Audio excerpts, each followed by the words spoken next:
Vamos a pasar ahora a los versículos que se les puede dar en ocasiones una mala interpretación, ¿verdad? Lo que hablamos hace rato, como de Filipenses 4:13. Ajá. Yo hice una pregunta también ahí en redes sociales sobre los versículos que se les da a veces una mala interpretación, ya sea que de una manera emocional, de una manera ignorante o de conveniencia, y eso. Pero antes de empezar con esto de los versículos, te quiero hacer una pregunta. Entonces, ¿es incorrecto o es correcto, o dime tú qué piensas, que una persona lea el Antiguo Testamento y agarre un versículo y en su emoción se lo quiera apropiar para ella? Un ejemplo, el Salmo 23. Ajá. Salmo 23:1. Jehová es mi pastor, nada me faltará. En ocasiones pasamos por tribulaciones, por cosas, o a veces problemas económicos, vámonos a la economía, problemas económicos, y dices, híjole, no tengo para esto, tengo nada más lo justo para la semana, me pagan a lo mejor el lunes, estoy en jueves, pero uno lee la Biblia y dices, aquí dice, Jehová es mi pastor, nada me faltará.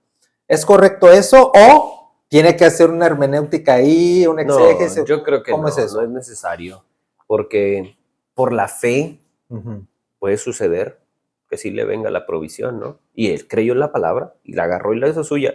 Desde mi punto de vista, si agarró esa palabra, la hizo suya y el Señor se lo cumple, pues ¿quién soy yo para decir le faltó hermenéutica? Ok. ¿Quién soy yo? Ya. Pero sí se puede, desde mi punto de vista, sí. Porque pues, no todo el mundo estudió hermenéutica. No todo el mundo estudió exégesis como para decir, yo necesito exégesis o hermenéutica para leer el Antiguo Testamento. Pues no, yo creo que Dios tiene misericordia y aún en nuestra falta de conocimiento, a veces, órale, te lo voy a conceder. Te lo concedo. Bien, vamos a ver. Primera de Juan 5:7, dice, es uno de los versículos, dice, porque tres, polémico ese. Porque tres son los que dan testimonio en el cielo, el Padre, el Verbo y el Espíritu Santo, y estos tres son uno. Ese te lo pasó un testigo de Jehová. O un unicitario, ¿no? A lo mejor. Un unitarista, sí. Sí, y lo agarró adrede, ¿verdad? Porque ese versículo es una interpolación. Caray, a ver. Oye, pastor, te voy a enseñar algo hoy, pero no es muy saludable. De hecho, no me dejan enseñarlo. A ver, ¿qué es una interpolación para toda la gente, la audiencia? Una interpolación es un agregado que alguien hizo para aclarar un asunto. Esta es una de varias que hay en la Biblia. Hay varias cosas que están entre paréntesis, agregadas, con el objetivo de explicar algo. Aquí, si tú revisas el griego original de esta carta, ese versículo no está. Por ejemplo, tú puedes revisarlo, tú tienes una Biblia, lo revisas en la versión Reina Valera sí viene. Revisas la versión internacional y la versión internacional no viene. ¿A poco? Porque la versión internacional está cotejada. Ahí va a probarle, a ver si es cierto. A ver si es cierto. Te vas a encontrar una leyenda ahí que dice... Si no vayas un falso profeta. Te vas a encontrar una leyenda ahí que dice texto omitido. Hola. Entonces, no vas a encontrarte el versículo en la versión internacional. En la versión internacional no viene. Juan 5:7 dijiste, ¿verdad? Primera de Juan 5:7, sí. No viene. Ok. No viene en la versión internacional. No está. ¿Ya te diste cuenta? Varía dependiendo de la traducción de la Biblia que consultes. Ahí está. Está omitido porque en la versión original de los manuscritos más antiguos que todavía se conservan, no está. Ok. Por ese simple hecho. Entonces tú revisas una Biblia interlineal, que no sé si has visto una, pero donde viene el texto en griego y abajo viene la traducción al español, en la Biblia interlineal no viene. Precisamente porque en la versión original no está. Ok. Entonces, la versión internacional, que no pretendo vender nada porque no soy vendedor de Biblias, pero la versión internacional está cotejada con los textos y está más apegada al original. Por eso para mí es más confiable la versión internacional que la Reina Valera. Ok. Bueno, ahí quedó ese Hay más interpolaciones. Más interpolaciones. Sí, por ejemplo, tenemos otra en el Evangelio de Juan, que si quieres consultar en tu Biblia, en la versión internacional, en el capítulo 4 del Evangelio de Juan, verso 5, versículo número 5, donde se habla de un ángel que desciende de tiempo en tiempo. ¿Te acuerdas? El paralítico de Bethesda. Ajá. Dice, la historia dice, en el versículo 4, que había una multitud de enfermos ahí esperando el movimiento del agua. Okay. Y en el versículo 5 dice que el primero que descendía era porque un ángel bajaba de tiempo en tiempo y al primero que descendía le concedía el milagro de ser sanado. En la versión internacional no viene. Esa explicación no viene. ¿Por qué? Porque en el original no está. Pero nuestra Santísima Inmaculada Reina Valera, ahí sí viene. Entonces a mucha gente no le gusta la versión internacional porque no suena igual que la Reina Valera. Entonces la gente está enamorada de la versión.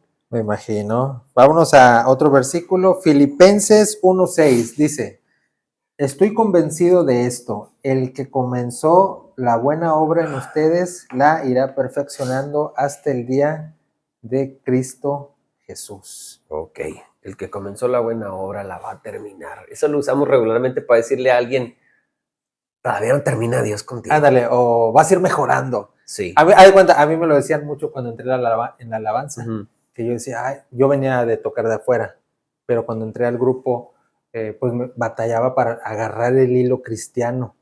Y yo recuerdo que me decían, él va a ir perfeccionándote, el que empezó la buena obra en ti y todo eso. ¿Es válido usarlo Yo ahí? creo que en ese versículo sí es válido, porque el contexto del versículo, ¿no? Al final dice, y la irá perfeccionando hasta el día del Señor.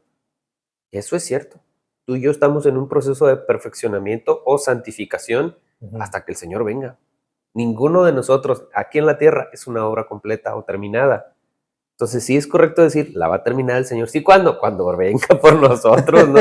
Entonces, y a lo mejor no va a ser en vida, pero... Cuando dice hasta el día de Cristo Jesús, es hasta el día de su venida. El arrebatamiento. El arrebatamiento. Hasta ahí. El arrebatamiento. Sí, entonces sí es cierto y sí sería correcto, ¿verdad? Aplicarlo en ese sentido sería correcto aplicarlo. Ok.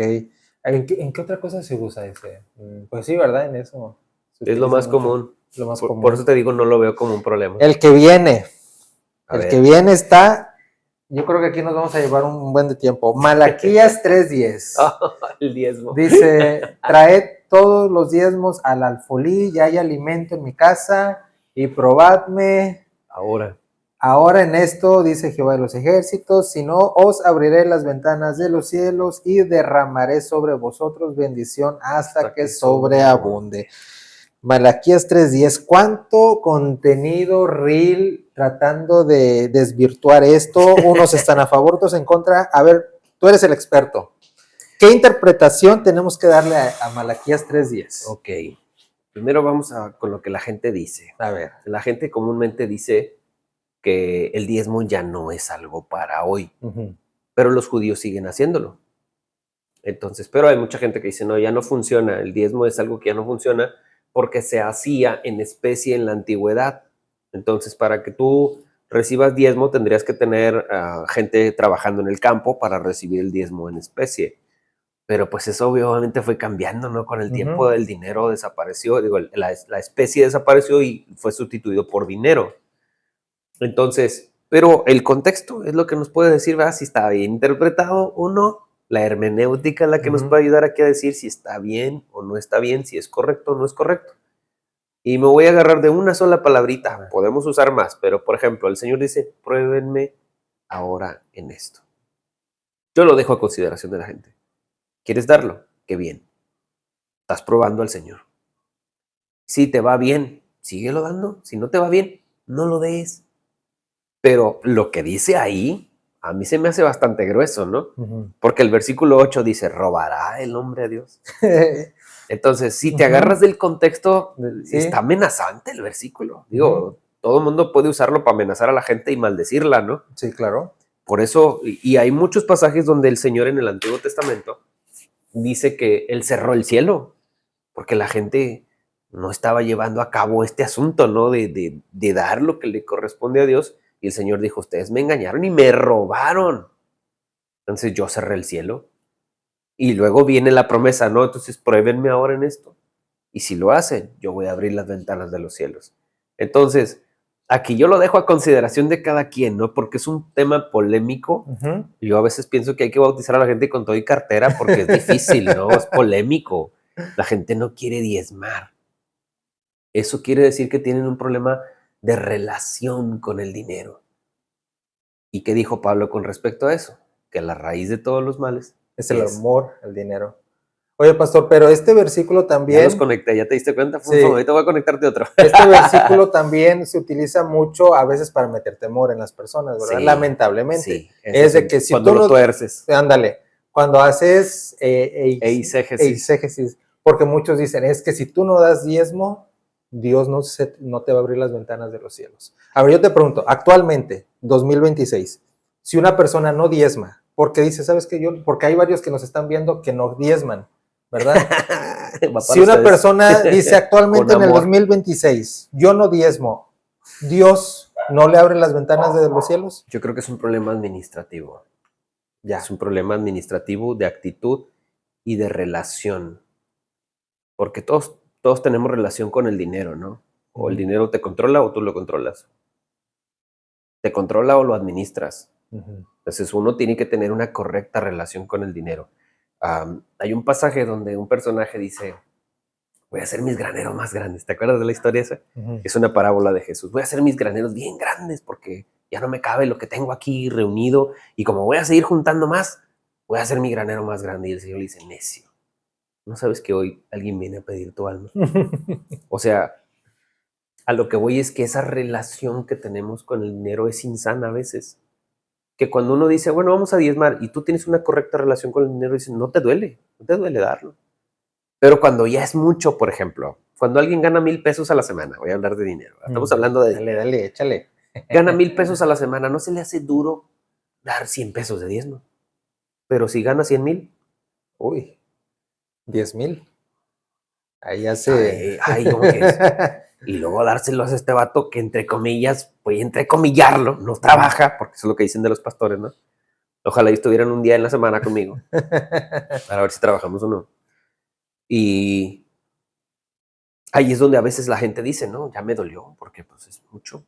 Hay gente que dice, pastor, yo no diezmo porque no me alcanza. Y yo digo, es un problema administrativo. Ahí es un problema administrativo, ¿no? Porque lo primero debería de ser que tú ya hiciste tu administración con tu dinero. La gente no es administrada. Hay una mala cultura a forma genérica, no sé si en todo el mundo, pero los mexicanos somos campeones. Sí. Somos campeones de la mala administración. Sí.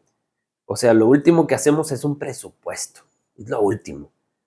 Pero voy a contestar abiertamente la pregunta. Para mí, el diezmar sí es una bendición. Sí es una bendición. Sí, Dios abre las ventanas de los cielos y si no, por lo menos te mantiene vivo, ¿eh? La fidelidad que tú tengas con el Señor, eso refleja dos cosas. Uno, amor hacia Dios, porque a veces uno demuestra ahí si realmente ama a Dios o no. O amas a Dios o amas las riquezas. ¿A quién amas más? ¿A quién? ¿A quién, verdad? Porque la pregunta que la hago porque Jesús dijo, no puedes servir a dos amos. O sirves a las riquezas o le sirves a Dios. ¿Te acuerdas aquel que vino y le dijo, no, Señor, mira, yo te voy a seguir, dime qué tengo que hacer para ser perfecto? Véndelo todo. Ah, no, dijo, no. Entonces serás perfecto. Luego vengo. Y así mucha gente, ¿verdad? Pero es por la relación que tienen con el dinero, que es muy insana. Híjole, es que me salen más preguntas, pero se nos va el tiempo. Vámonos luego hacemos un episodio sobre el finanzas. Diezmo, finanzas. Tengo un amigo que es buenísimo. ¿Sí? Eso, sí. Ya está. Bueno, siguiente versículo. Sigue Filipenses 4:13, pero eso ya lo dijimos, no vamos a brincar al otro. Sí. Que es Mateo 18:20. Este está bueno también. Está bonito.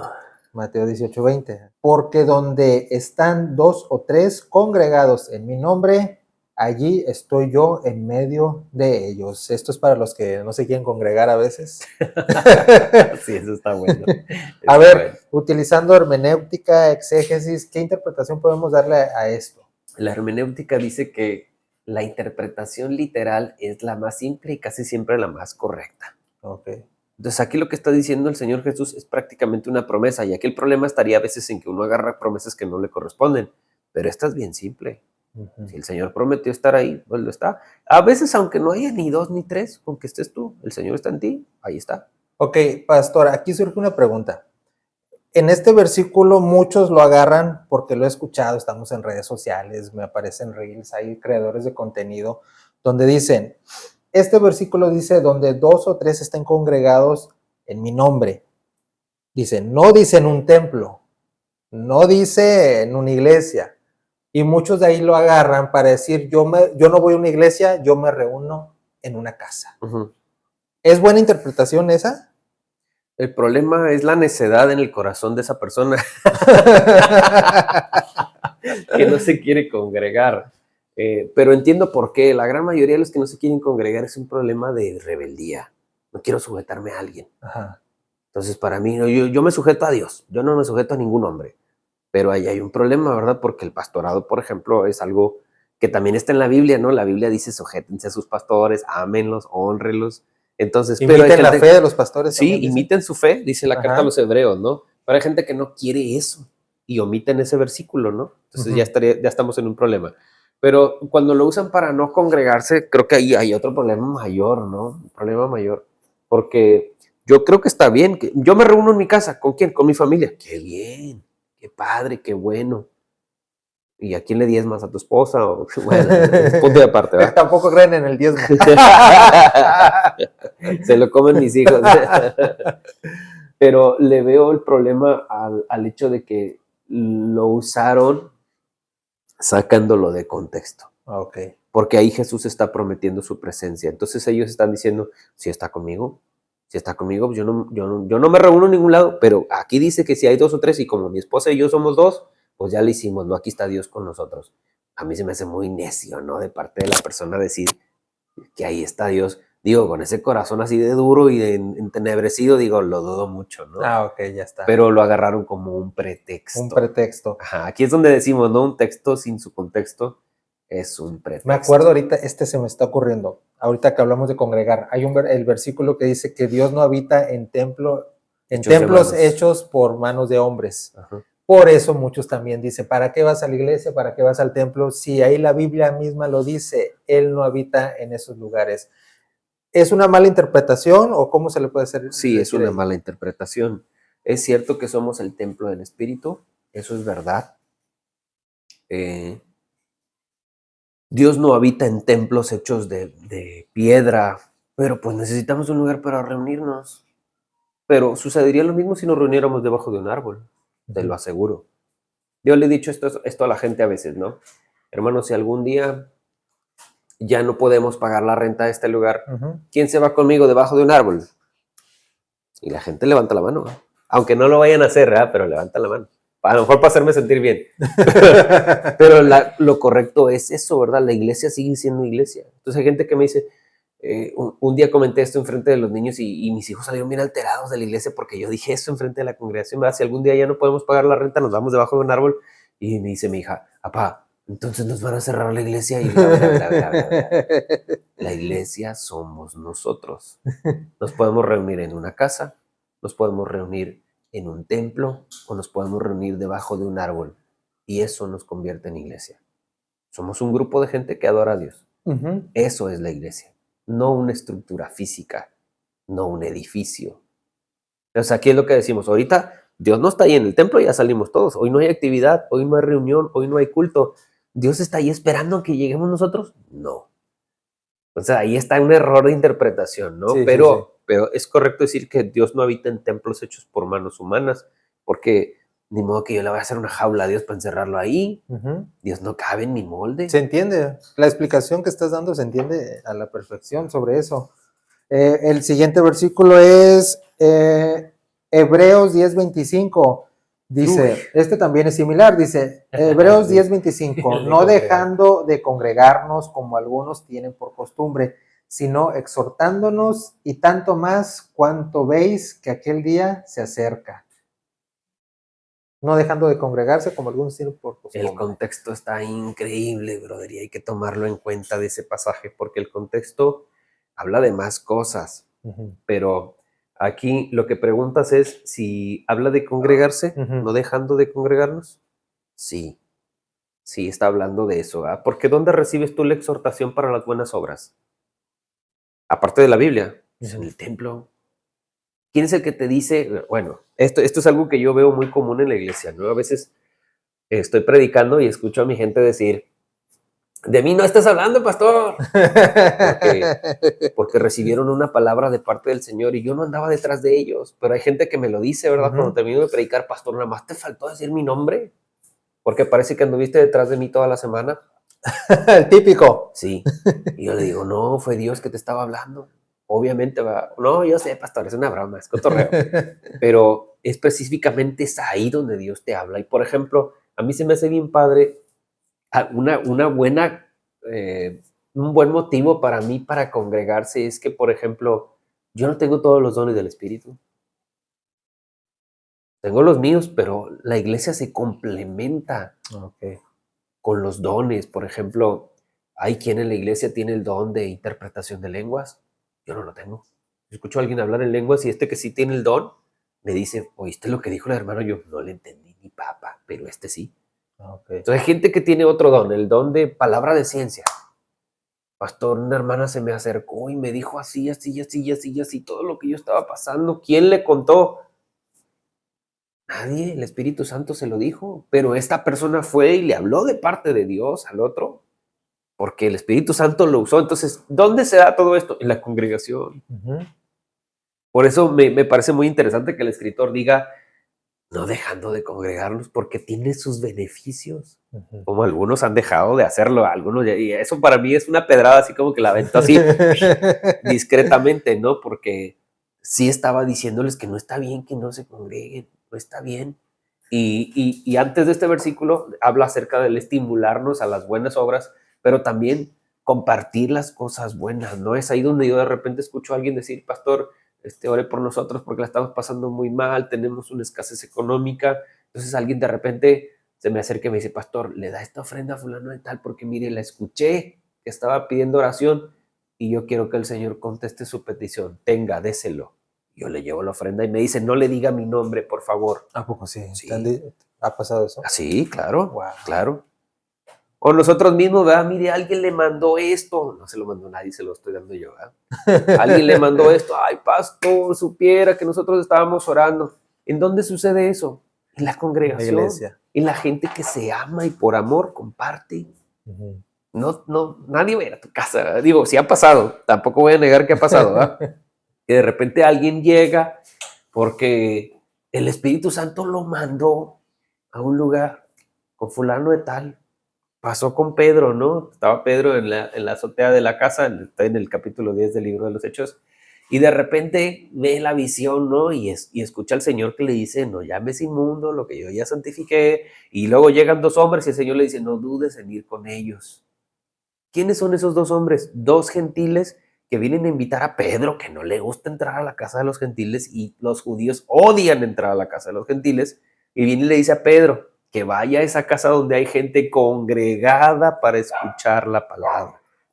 Mateo 17:21 dice, pero este género no sale sino con oración y ayuno. La palabra género implica una categoría. Esta categoría de demonios no sale más que con ayuno y oración. Yo creo que hay demonios que salen muy fácil y hay otros que se batalla para sacarlos. ¿A poco? Sí. En mi experiencia de liberación, he notado eso, ¿verdad? Que sí hay demonios que, pues en definitiva, no vas a hacer nada más. Digo, yo no soy Jesús, ¿verdad? Pero Jesús así en 3 patadas los acaba. Pero a mí me cuesta trabajo. A mí me cuesta trabajo a veces ayudarles a personas a ser libre, ¿no? Principalmente porque la persona a veces no quiere. Y Jesús podía ver el interior de la gente, ¿no? Y saber en su corazón si realmente quiere dejar eso o no. Porque hay personas que no luchan dentro de sí para ser liberados, no quieren ser liberados, están totalmente esclavizados al mal, que no quieren ser ayudados, ¿no? O sea, yo aquí estoy bien, aquí déjame, en un rincón dentro de su misma personalidad, en su espíritu, ahí arrinconados en un lugar, y no tienen que convencerlos de salir de ahí. O sea, hay lapsos, ¿no? Cuando tú estás orando por un endemoniado, te habla el endemoniado con una voz así, ¡ah! Y de repente hablas con la persona que dice, estoy cansado, ayúdame. Entonces, son dos personalidades, ¿no? Y tú tienes que motivar a ese que dice, estoy cansado, ayúdame, a decirle, toma fuerza, ánimo en el nombre de Jesús. Tú mencionas a Jesús y sale el demonio. ¡Ay! Entonces, Pero sí es importantísimo el ayuno y la oración. O sea, está correcto lo que Para Jesús combatir dijo. a un Sí. endemoniado. Tu santidad es muy valiosa para Dios. Yo creo que sí, Dios usa a lo vil y menospreciado de este mundo, pero ese tipo de cosas requiere una arma más poderosa, que es la santidad, desde mi punto de vista personal, ¿no? Porque he estado en la liberación donde hay gente que de repente entró andando mal. Entonces, eso te debilita frente al diablo, porque lo he visto en la práctica, ¿verdad? Lo he visto en la práctica, no me lo contaron, lo vi en la práctica, que de repente el demonio se reía de nosotros y se burlaba y todos así como que, ¿qué está pasando aquí? Entonces, el pastor que me enseñó a mí todo este rollo con el que yo inicié a los 18, 19 años, me dice, los dijo a todos, ¿no? Alguien anda aquí mal, alguien entró en pecado. Entonces, así como mirándonos con cara de... Todos pasando saliva. Y pues ya uno levantó la mano así como... ¿A poco sí? Sí, salte. Y que al rato hablamos tú y yo. Vamos a darle palos a este demonio y ahorita hablamos tú y yo. Entonces, pero si era esa persona, estaba haciendo un tropiezo para que el demonio no saliera. A ver, ¿cómo se le llama a esa persona que identifica a los demonios? ¿Es el don que de liberación? Es el don de discernimiento de discernimiento de espíritus. Sí, así se llama. Sí, sí, es algo increíble. ¿Dónde se da? Otra vez, la congregación no todos lo tienen. No todos lo tienen. No todo el mundo puede distinguir entre un endemoniado y un esquizofrénico por nacimiento. O una persona endemoniada y alguien que tiene hidrocefalia congénita. Por mencionar enfermedades, ¿verdad? No soy experto en enfermedades, pero... De hecho, hay una película, la de... Fragmentado. No. Emily Rose. No la he visto, el exorcismo de Emily Rose. Ya no soy fanático del terror, pero sí lo fui un tiempo. Bueno, esta película, la chava le hacen un exorcismo. Ajá, mal hecho. Le meten demonios en vez de sacarlos. Dicen que ella estaba enferma mentalmente, pero después decía, no, es un demonio. Y decía, no, es algo de psiquiatría. Ajá. Y ahí se trata la película. Se van a juicio porque están acusando al padre que no debió haber hecho eso porque era una enfermedad mental.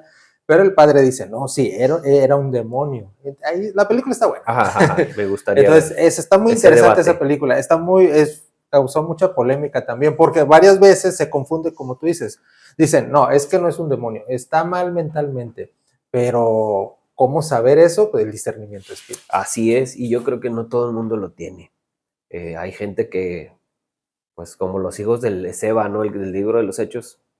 Los hijos de Seba, que eran unos monos que andaban haciendo liberaciones y al último un endemoniado los dejó desnudos y los sacó a patadas, ¿no? No pudieron con él. Y entonces Pablo tuvo que venir y liberar a esa persona. Pero pienso que hay mucha gente que experimenta, ¿no? Y dice, pues yo también puedo. La Biblia dice. No, espérate. Esto no es algo... Oye, pero... No son enchiladas. Imagina, o sea, a mí no me ha tocado estar con un predicador, una persona que tenga ese don. Porque imagínate que pase que, tú traes esto y yo, o sea, yo me acuerdo cuando recién llegamos a la iglesia hubo un predicador, un profeta, que nos decían, este predicador que viene te ve todos los pecados y el típico que te da miedo, ¿no? Dice, este me va a exhibir, capaz de que este viene y me dice todo enfrente de todos y me va a exhibir, tú estás haciendo esto. Los profetas tienen que tener también cierta ética. Yo tengo amigos que yo se los he dicho como pastor, ¿verdad? Mira, si le vas a decir algo a alguien, díselo en privado. Si es algo vergonzoso, díselo en privado. Exacto. A menos que el Señor te diga, exhíbelo, pero tienes que tener ética. Y gracias a Dios, las personas que nos han mandado, que tienen este don, tienen mucha ética, ¿verdad? A ver, retírense todos porque tengo que decir algo que nada más es para eso. Sí, claro. Y a todos los que están de chismosos ahí se hacen pa' un lado, ¿verdad? Porque no tienen por qué escuchar lo que les va a decir.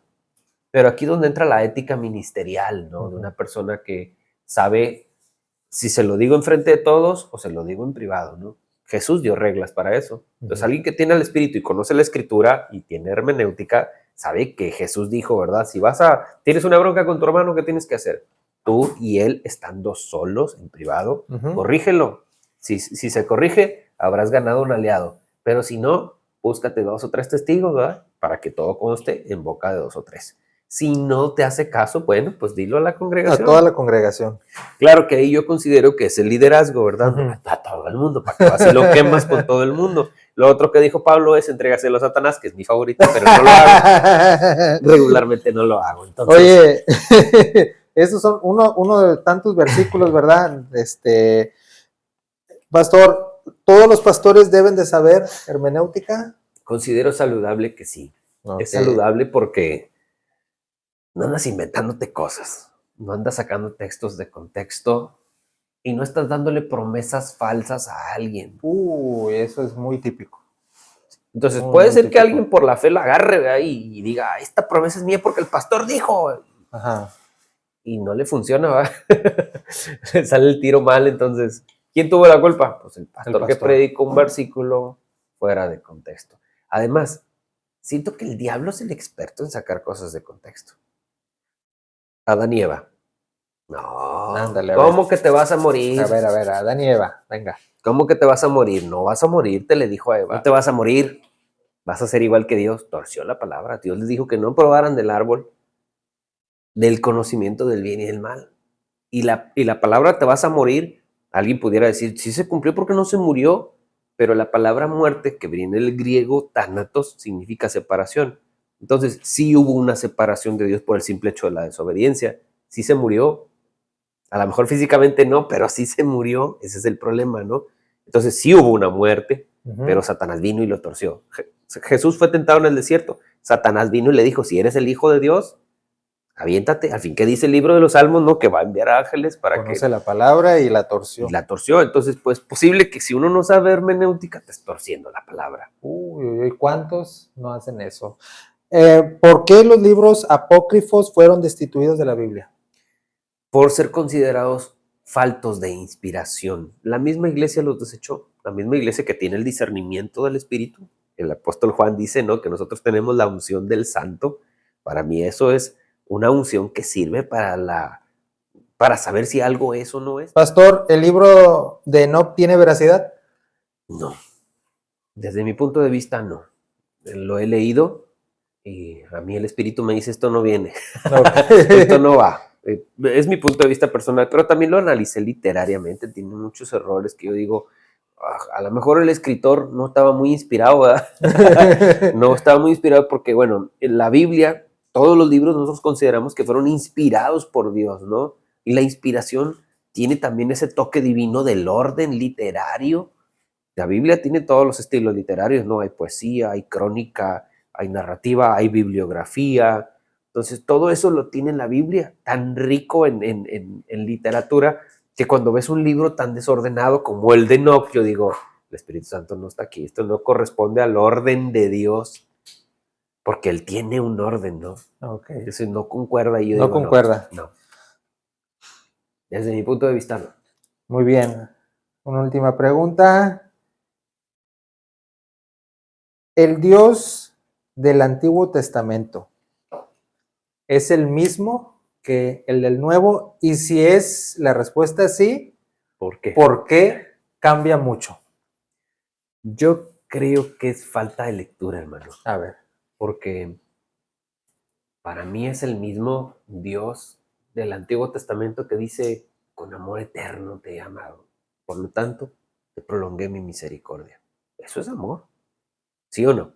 Desde mi punto de vista digo yo, ¡ay, qué romántico suena eso de parte de Dios hacia nosotros! Que digo, qué bonito suena. Los cielos cuentan la gloria de Dios y el firmamento anuncia la obra de sus manos. Y uno dice, caramba, qué bonito suena eso. Pero claro que ves partes feas por la desobediencia del pueblo de Israel, que eran bien necios. Uno dice, ¿qué se merece alguien así de necio? Pues que lo castiguen. Pues por eso uno ve castigo en el Antiguo Testamento, porque ves cómo Israel, cómo el Señor los salvó, los rescató una y otra vez, y ellos otra vez a donde mismo. Entonces el Antiguo Testamento es la historia de Dios con Israel tratando de enderezarlo, y no se dejaban. ¿Qué sucede? En el Nuevo Testamento el Señor abre todo. Si has leído al profeta Oseas, dice, ¿verdad? A esto lo voy a llamar pueblo mío. Le dice, cuando le da los nombres de los hijos a Oseas, uno de ellos le dice que le va a poner pueblo mío. Pues está hablando de los judíos cuando los trajo. los rescató, aún así, fue una mujer prostituta, ¿verdad? La que llamó y la trajo, y a los hijos los amó como si fueran suyos, digo, a lo mejor no eran, ¿verdad? El punto es que después de eso habla de un pueblo que no es suyo. ¿Quién es ese pueblo que no es suyo? Los gentiles, nosotros. Entonces, ese libro habla de la historia del pueblo de Dios, o sea, de Dios con Israel, y luego de Dios con nosotros, los gentiles. Entonces uno dice, caramba, está hablando del Nuevo Testamento. En el Antiguo, la idea de Dios siempre fue tratar también con los gentiles, y lo otro, provocar a celos a Israel con los gentiles. Y eso es algo que para mí tiene mucha profundidad teológica, ¿verdad? Había que analizarlo bastante, pero voy al grano. Es el mismo Dios, nada más que Israel siempre se resistió. Entonces hay un juicio en el Antiguo Testamento, cayó sobre los judíos, el cautiverio babilónico, cayó sobre ellos. El Nuevo Testamento yo no puedo decir, ay, es bien calmadito Dios, porque está el libro de Apocalipsis. Tremendo. Ni modo que digas, ay, es puro amor el libro de Apocalipsis, ¿por qué no? No es puro amor el libro de Apocalipsis, no lo es. Digo, bestias saliendo de la tierra, fuego cayendo del cielo, no es puro Saliendo amor. a picar a los hombres. Hey, no es puro amor. En el Nuevo Testamento encontramos la carta a los hebreos que dice que el Señor azota y disciplina a todo el que ama. Pues, ¿por qué crees que el Antiguo Testamento estaba así? Estaba azotando a Israel. Pero yo creo, esta es mi percepción personal, ¿no? No es que Dios haya cambiado, lo que pasa es que está tratando ahora con nosotros. El Antiguo Testamento fue Dios tratando con los judíos, que fueron muy necios, y en el Nuevo Testamento se abrió a nosotros. A los suyos vino, pero los suyos no le recibieron. Entonces ahí entramos nosotros. Nosotros estamos en nuestro primer amor con el Señor, ¿no? Lo acabamos de conocer apenas hace 2000 años. No tenemos 4000 años de historia para atrás, pero aún así pienso que la iglesia también ha cometido muchos errores y también hay castigo del Señor, pero estamos en otro tiempo, la gracia. La gracia. Jesucristo. Surge otra pregunta, pero ya no te los voy a hacer. No te los voy a hacer. Échale. No, porque ya el tiempo se nos está agotando. Viene, ahorita que dijiste lo de la creación, o el tiempo que tenemos de conocerlo, preguntas sobre cuánto tiempo tiene la humanidad, preguntas sobre la teoría del Big Bang, qué relación tiene con Dios, los extraterrestres, las naves alienígenas, que dicen que menciona Ezequiel. Sí, las ruedas. No, o sea... Los giroscopios, a ver, que desafían la gravedad. Hace 4 meses te comprometiste a volver. ¿Te comprometes otra vez a volver una tercera vez? Pues, ¿por qué no, hombre? Ya está, el pastor Jesús Uresti se acaba de comprometer para volver dentro de unos meses, en este año, tal vez a finales de año. ¿Y qué te parece si ahora hablamos sobre alienígenas? Todo relacionado a la Biblia, ¿verdad? Extraterrestres. Y todo eso. Eso está muy interesante. ¿Sí? O sobre los dones. Ya veremos sobre los dones. Podemos hacer una mezcla. Pastor, pues ya se nos acabó el tiempo. Muchas gracias por acompañarnos, de verdad. Siempre que te oigo, sale mucha sabiduría, aprendo cosas nuevas. Yo estoy seguro que mucha gente también aprende cosas nuevas, aunque muchos no estén de acuerdo también, pero de todo se aprende. Ya uno decide qué creer y qué no creer, ¿verdad? Entonces, pues te doy muchas gracias porque lo que nos acabas de decir ahorita es una cátedra, de verdad. ¿Algo que quieras decir sobre el tema a la gente para finalizar? Creo que es importantísimo la cuestión de la interpretación, al grado de que, por ejemplo, ahorita hay mucha gente que por interpretar mal la Biblia no está lista para el arrebatamiento. No están listos. Se interpretaron mal. Cuando está en toda la Biblia, ¿no? Digo, puedo dar un montón de ejemplos acerca del arrebatamiento, como lo dijimos la vez pasada, pero sí es dañino, ¿verdad? Que no exista esa delicadeza como para hablar de la correcta interpretación de la Biblia, y es dañino, ¿no? Digo, el primero que torció la Biblia fue el Satanás, y él torció la palabra de Dios. Y creo que los que no estudian hermenéutica o exégesis le están haciendo la chamba al diablo. Los dejo con eso. Ahí está. Lo dijo el pastor Jesús Uresti. Muchas gracias, pastor. Gracias. Público, si había público. Gracias. Nos vemos en la próxima. Bendiciones. Esto fue 1 a 1 con Dani Fer. Nos vemos.